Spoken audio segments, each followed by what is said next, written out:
Chris Williams had a dream, a simple one. A house for his family. A future built with hard work and love. But that dream would become the blueprint for betrayal. He vanished without a trace. His truck abandoned. His phone untouched.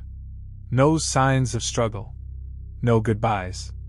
And just when the trail seemed cold, a red Ferrari appeared. And behind the wheel? The last person anyone expected. What really happened to Chris Williams? And how long had the truth been buried, right in front of our eyes? You're watching True Crime Story Archive, where every case is told with truth, care, and clarity. If you're new here, hit that subscribe button. We drop gripping stories just like this one, every single week. Today's case isn't just about murder. It's about the darkest kind of betrayal. One that came from inside the home, and from someone who called himself a brother. July 12, 2023, Christopher Williams, a hardworking 41-year-old factory worker, left home like he had done countless times before. He kissed his wife Maya goodbye, promised to pick up dinner on the way home, and headed to work in his truck. To anyone watching, it was just another ordinary day in suburban Missouri. But by nightfall, Chris was gone. When he failed to return home that evening, Maya's concern quickly turned to panic. There were no calls, no texts. Chris's phone rang, but there was no answer. By 10 p.m., Maya contacted the police and filed a missing person report. She told the dispatcher that Chris was dependable, always communicative, and never missed work without a good reason. Officers arrived at their modest home that night and began the initial inquiry. Chris's workplace confirmed he had shown up but hadn't been seen after leaving at the end of his shift. Friends and coworkers described him as responsible, soft-spoken, and deeply devoted to his family. A man not given to risky behavior or sudden disappearances. Search efforts were launched. Officers canvassed the neighborhood, questioned residents, and checked local businesses for any sightings or security footage. A K-9 unit was brought in to trace his scent, which abruptly ended near the end of the street. It was as if Chris had simply vanished into thin air. 2 days later, a break in the case came. Chris's truck was found abandoned in a Walmart parking lot, just 5 miles from home. It was locked. The keys were still in the ignition. His phone lay on the passenger seat, untouched. There were no signs of struggle, no blood, no fingerprints out of place. Surveillance footage of the parking lot proved useless.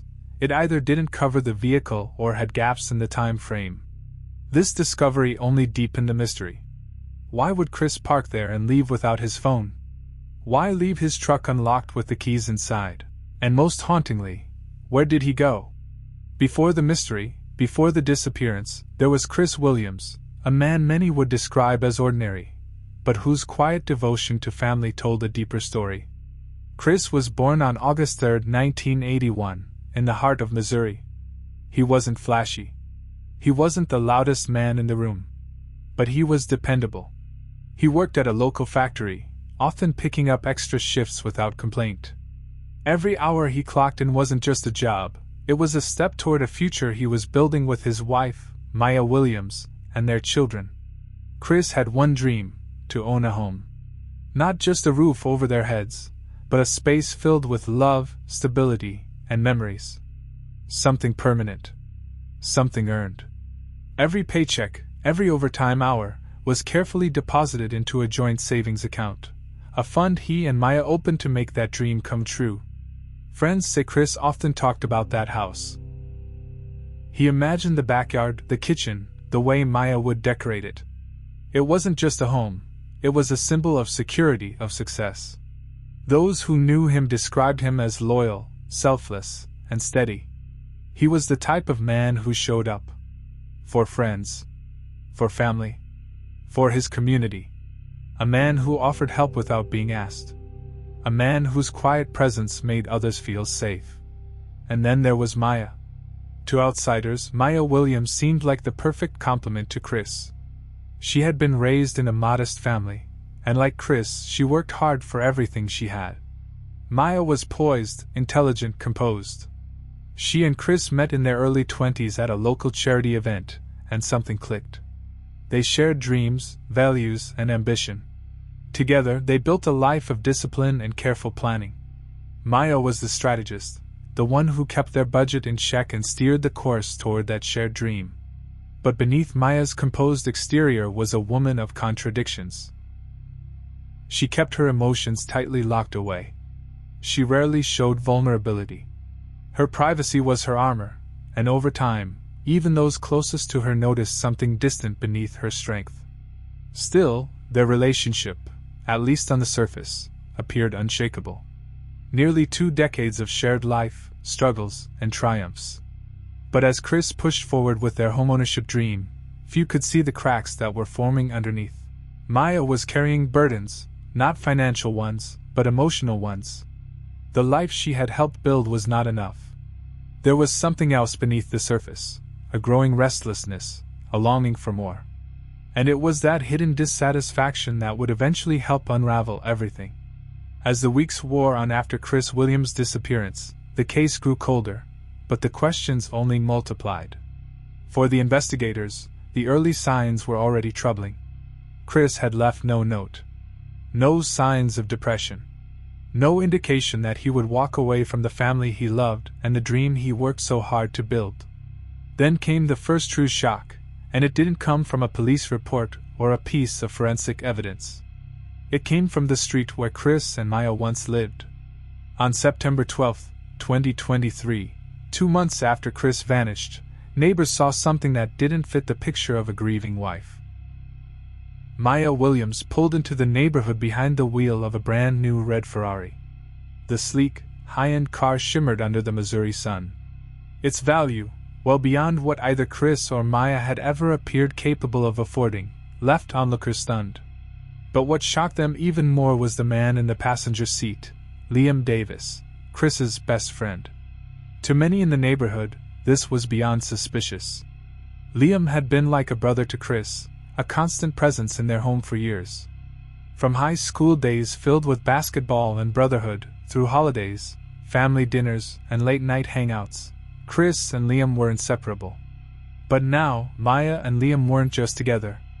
They were driving through town in a luxury sports car paid for in full, days after the man they both claimed to miss had disappeared without a trace. Neighbors whispered in hushed tones. Some stood on their porches, silent and confused. Others exchanged knowing glances. What was Maya doing? What had happened to the woman seen crying on the news just weeks earlier, pleading for Chris's return? What changed? And where had the money come from? The answers began to unravel quickly, not from the streets, but from financial documents. Investigators discovered a shocking paper trail. Just months before Chris disappeared, Maya had taken out a life insurance policy on him worth $750,000. The timing raised immediate red flags. And what raised even more was the discovery that the signature on the policy was forged. The handwriting didn't match Chris's. The policy had been filed without the usual delays, fast-tracked and processed quietly. To detectives, it painted a picture of calculated planning, not spontaneous grief. As they dug deeper, suspicions hardened into something darker. Chris's dreams had been stolen. His savings drained.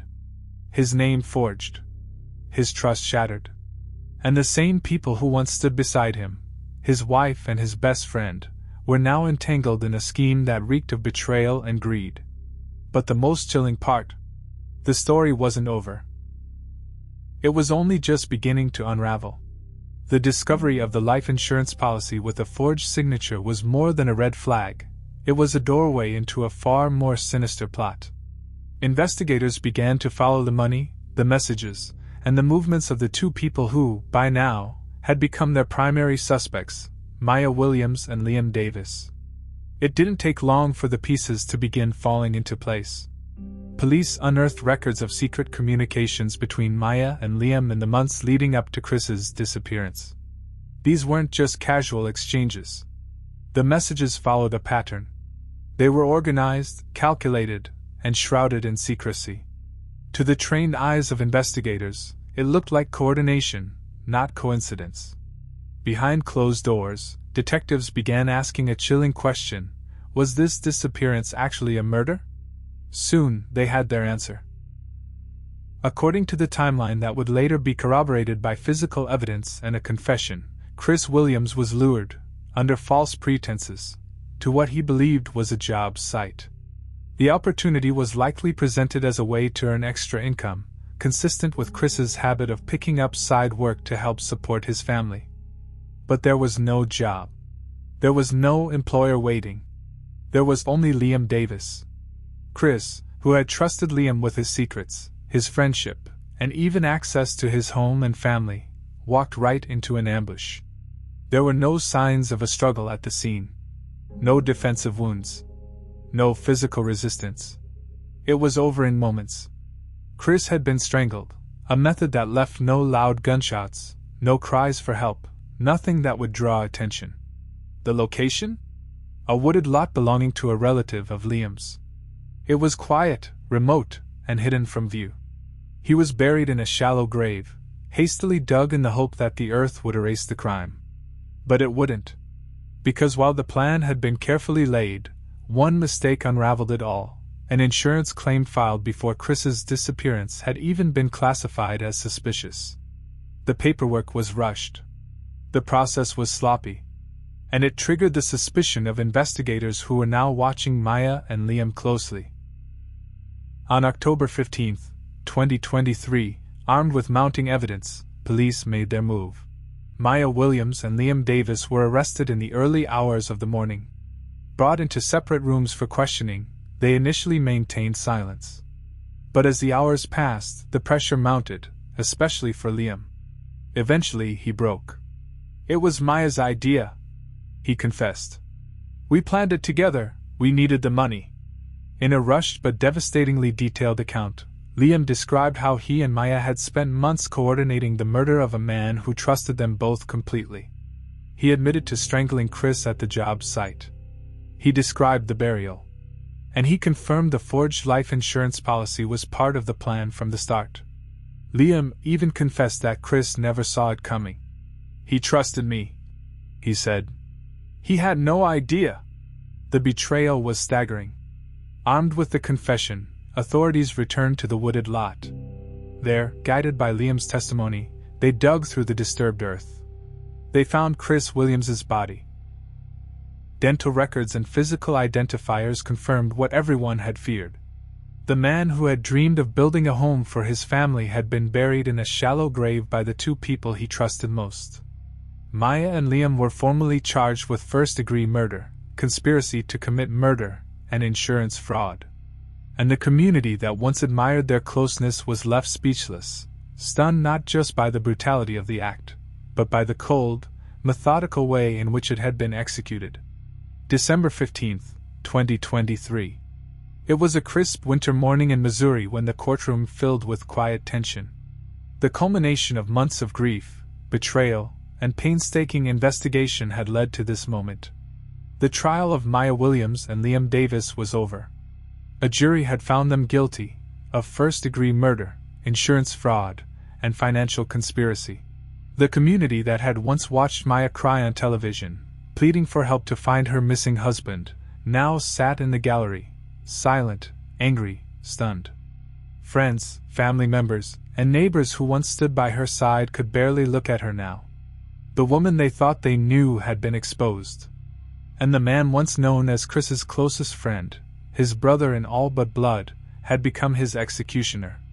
At the front of the room sat Chris's grieving family, their expressions etched with pain. His mother clutched a photo of Chris in both hands, tears silently streaming down her face. His siblings sat stone-faced, struggling to reconcile the man they had lost with the courtroom drama unfolding before them. Then came the judge's address, somber, powerful, and direct. He didn't hide his disgust as he looked at Maya and Liam, now stripped of their masks. "Miss Williams, Mr. Davis," he began, his voice calm yet severe. "This court has reviewed the evidence. We've heard the details of your lies, your betrayal, your cold-blooded actions. You plotted the murder of a man who trusted you both completely. You murdered Christopher Williams, not in the heat of rage, but with calculation and purpose." Turning to Maya, he continued, "You planned for a house, a dream built with the man you promised to love. But instead, you built a grave. You drained the very account meant for your family's future, then used that money to fund your new life. You did not just kill your husband. You destroyed the life he worked for. Then the judge looked at Liam. And you, Mr. Davis. You were supposed to be Chris's best friend. You smiled with him, ate at his table, played with his children. And all the while, you were plotting his death. You helped dig his grave, not just in the woods, but in the very trust he gave you. The courtroom fell silent as the judge concluded. You are hereby sentenced to life in prison without the possibility of parole. May you reflect on the life you took, and the devastation you caused to every soul who believed in you. The gavel struck. The verdict was sealed. As Maya and Liam were led away in handcuffs, the room remained quiet. Their futures, once so full of promise, now confined to prison walls. There was no final outburst, no parting words. Just the quiet realization that they had not only ended a life, but also destroyed their own. Outside, the public reeled. Reporters recounted the rise and fall of a woman who played the grieving widow on camera. Social media buzzed with outrage at the betrayal of a best friend who turned out to be a murderer. The red Ferrari, once a symbol of sudden fortune, became a haunting reminder of everything Chris had lost. And then there was the legacy of Chris Williams. A simple man, driven by love for his family, who dreamed only of buying a house and building a future. A man who never sought fame, never asked for recognition, just trust, peace, and a stable life. His memory would now live on not through the home he hoped to build, but through the cautionary tale his story had become. A reminder that sometimes, the greatest danger hides in the faces we trust the most. As the case closed, viewers and followers across the nation were left to ask themselves a haunting question. Could you spot the betrayal if it stared you in the face? If this story shocked you as much as it shocked us, be sure to like, comment, and subscribe to True Crime Story Archive for more real-life cases that peel back the layers of trust, deception, and tragedy. What do you think about Maya and Liam's betrayal? Did you see the red flags from the start? Drop your thoughts in the comments. And remember, sometimes the darkest secrets are hidden in plain sight. Thanks for watching. Stay safe, and stay alert.